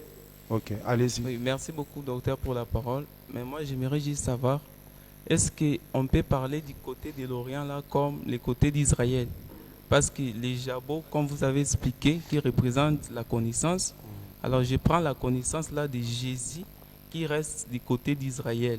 Comme aujourd'hui, Israël reste avec la connaissance physique de Jésus, dans l'autre, l'un des côtés là, comme les côtés de l'Église. Oui, on peut prendre ça, mais beaucoup plus dans le sens d'Israël qui aura la connaissance après le départ de l'Église. Ce côté-là est aussi, on peut parler de cela comme Israël. C'est ça d'ailleurs même, ces raisonnements-là que tu as, c'est ça les raisonnements d'un prédicateur. Donc, on peut prendre Israël et l'Est là comme aujourd'hui l'Église, mais après le départ de l'Église, cet Est-là sera Israël. Ici, nous parlons beaucoup de l'Est par rapport à la lumière. La partie qui voit la lumière en premier. Je vous donne un exemple. Vous voyez les mages. Jésus-Christ est né où? En Israël. Mais les enfants d'Israël eux-mêmes, ou le peuple d'Israël, n'avaient pas la lumière sur Jésus. Mais les mages qui venaient de l'Orient où ils venaient, c'est d'où? C'est des nations. De l'Orient où ils venaient, et ils avaient déjà la connaissance de ces fils-là. Donc, les mages là aussi représentent aussi l'Église. Donc ça veut dire que l'Est aussi peut parler de l'Église aujourd'hui. Mais lorsque nous, l'Église, nous partirons, la même connaissance là par les deux sera donnée aussi à Israël. Dans ces cas-là, l'Est là peut aussi parler d'Israël. Oui. Frère Yves, on va... La question n'a pas été. C'est vrai? Lui aussi? Ok, on va venir, oui. D'accord, docteur. Je voulais juste savoir... les deux premières séances, vous nous avez dit, Lévitique, c'est un livre qui est au milieu, qui représente le centre de l'adoration. Si nous lisons aussi Ephésiens 4 et 11, nous voyons que comme apôtre et au milieu, comme vous avez relié les 5 livres de Moïse. Dans Ephésiens, apôtre est au milieu. Oui, oui.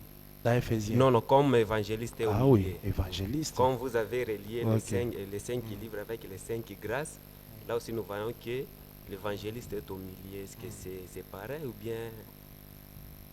Bon, en tout cas, dire pareil directement, non. Je sais que c'est un positionnement là-bas. Mais ça ne veut pas dire que l'évangéliste, c'est un ministère du milieu. Non. Ici, d'abord, quand on parle de Lévitique, nous disons c'est l'évangéliste, oui. Je ne vais pas aussi condamner quelqu'un qui va dire que pour moi, Lévitique, c'est l'apostolat. Parce que l'apostolat, c'est ça le centre de l'adoration. Aujourd'hui, c'est l'apostolat qui met les fondements. Je ne sais pas si tu comprends. Voilà pourquoi quand nous parlons des 5 grâces ministérielles, un autre ministre peut prendre. Nous avons dit, Genèse, c'est l'apôtre. Exode, c'est les prophètes. Lévitique, c'est l'évangéliste. Nombre, c'est le pasteur. Deutéronome, c'est le docteur. Tu vois? Mais quelqu'un d'autre aussi peut dans sa pensée dire, comme Genèse, c'est les commencements. Mais dans Lévitique, nous voyons l'adoration. Moi, je considère que l'adoration, c'est ça le fondement de tout. Parce que c'est quand ils ont commencé à adorer dans Lévitique que le Seigneur a trouvé que c'est un peuple saint. Je ne sais pas si tu comprends un peu. Ça, c'est l'apostolat. Pour lui, il peut dire par exemple la Genèse ou bien l'Exode, qu'on a l'habitude de dire que c'est les prophètes. L'Exode là, c'est l'évangéliste. Parce que c'est l'évangéliste qui fait sortir les gens du monde. Est-ce qu'il a fauché? C'est l'évangéliste qui tire les gens du monde. Il n'a pas aussi fauché. Donc c'est une pensée. Mais dire que le ministère évangélique aujourd'hui, c'est le centre, non, c'est pas vraiment C'est pas ça. Amen. Ok. Je pense qu'on va terminer. Ah oui, le frère John. Donnez-lui le micro.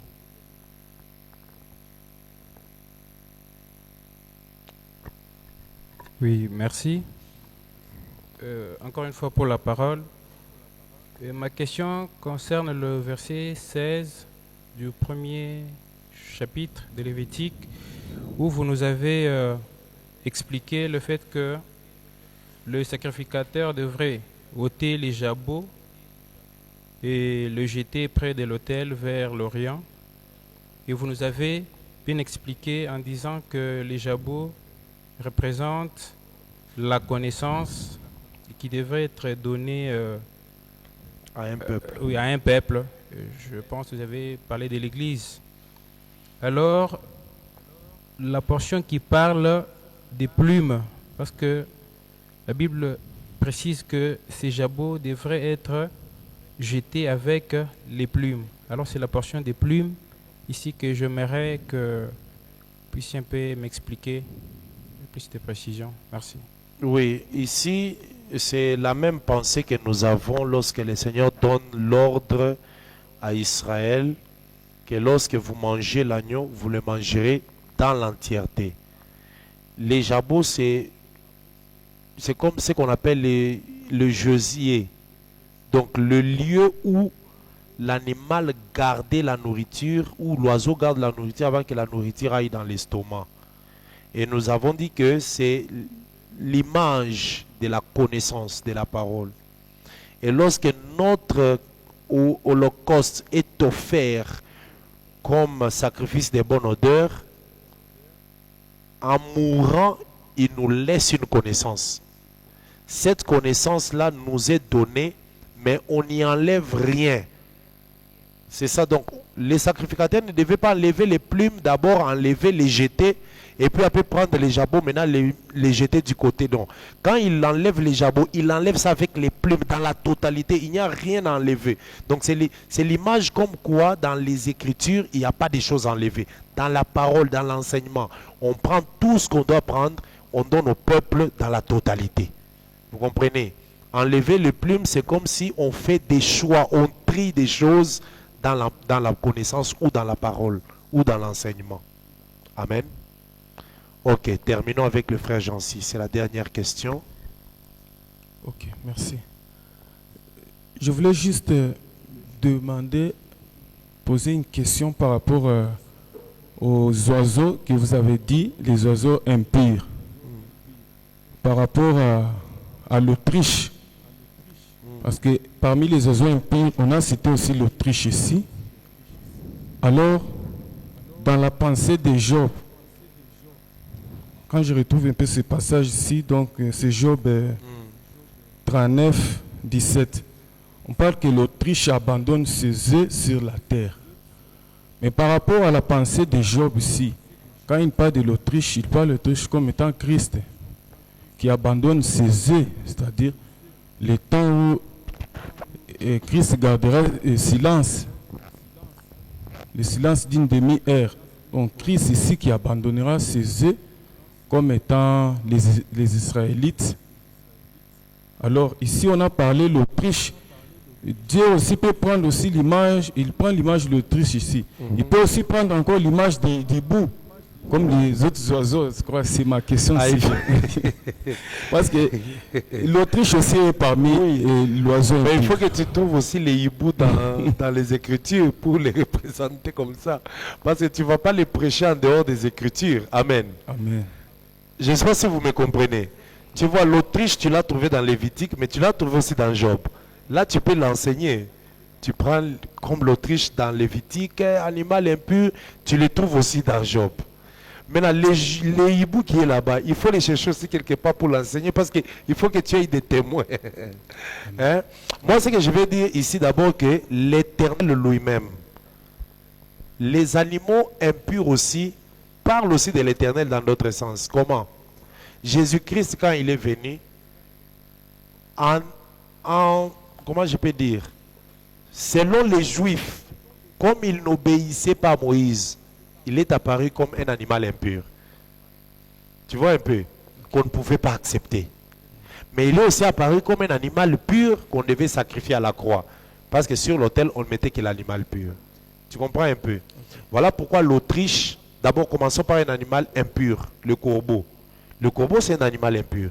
Si tu vois l'arche, dans l'arche, les corbeaux sortaient, faisaient des mouvements allant, revenant. Et puis la colombe aussi est sortie. Mais le corbeau, là, nous avons toujours dit que c'est l'image de Moïse et les prophètes qui ont commencé. Chaque sortie, c'était l'envoi des messagers. Parce que le corbeau, c'est le premier messager.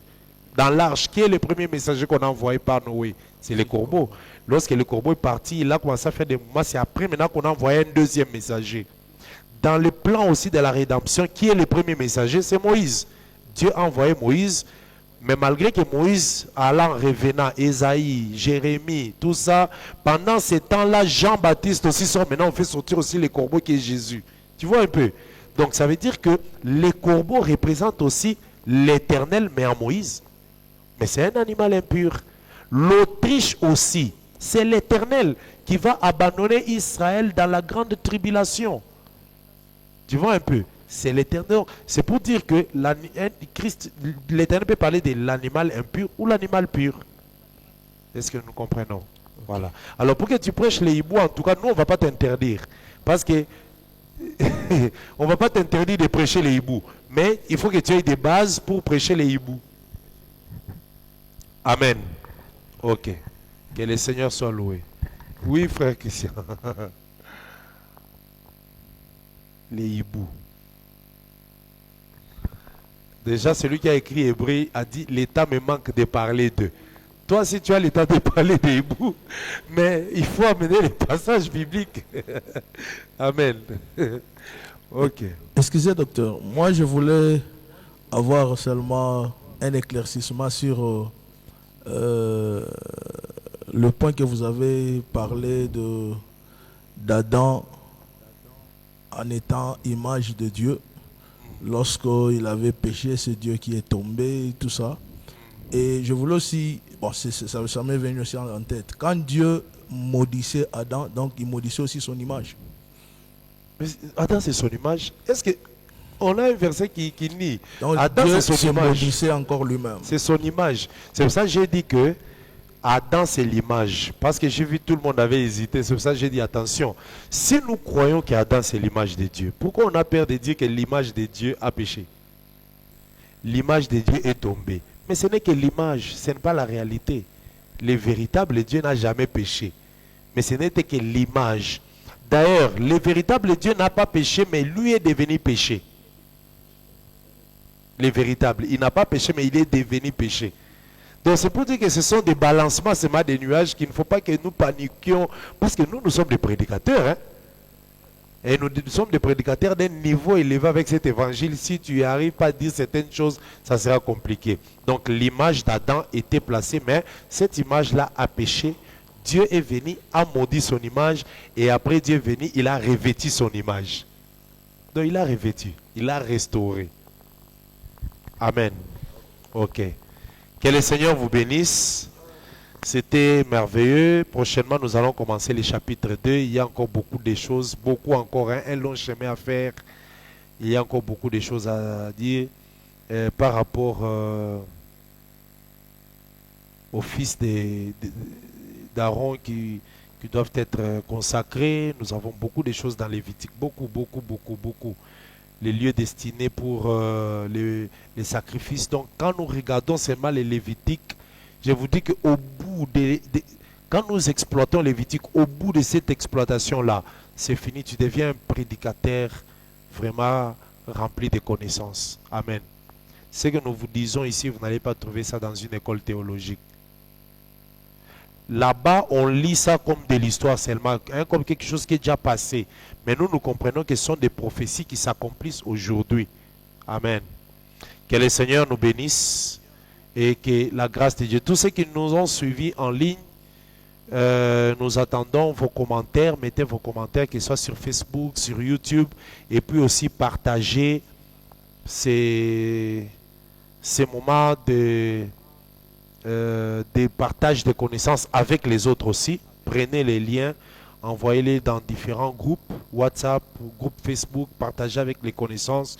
Laissez-nous aussi un commentaire, laissez aussi des questions. Vous pouvez laisser des questions là, nous allons répondre à toutes ces questions. Les bien-aimés qui sont dans l'auditoire ont posé des questions, mais moi je ne pense pas que les questions sont finies. Donc même vous qui nous suivez en ligne là, vous pouvez avoir des questions, vous mettez juste dans les commentaires et on va y répondre. Nous allons nous retrouver le mercredi prochain à la même heure par la grâce de Dieu. Que le Seigneur vous bénisse. Nous prions et nous remercions le Seigneur. Seigneur Dieu Tout-Puissant, nous te rendons grâce, te disons merci pour ton amour, ta bonté. Merci pour tout ce que tu nous as accordé et permis que nous puissions comprendre au travers ta parole. Que ton amour, ta grâce et ta bonté nous environnent, Père. Nous bénissons ton nom, Jésus-Christ, et prions que ta grâce, ô Jésus, soutienne chaque personne, frère, sœur, afin que nous puissions vivre ta gloire. Merci pour ta bonté, Père. Nous te recommandons ces moments, cette nuit, afin que tu puisses toi seul nous couvrir de ton ombre. Au nom de Jésus, nous t'avons ainsi prié. Amen. Que le Seigneur soit loué et qu'il bénisse les bien-aimés à la technique. Merci.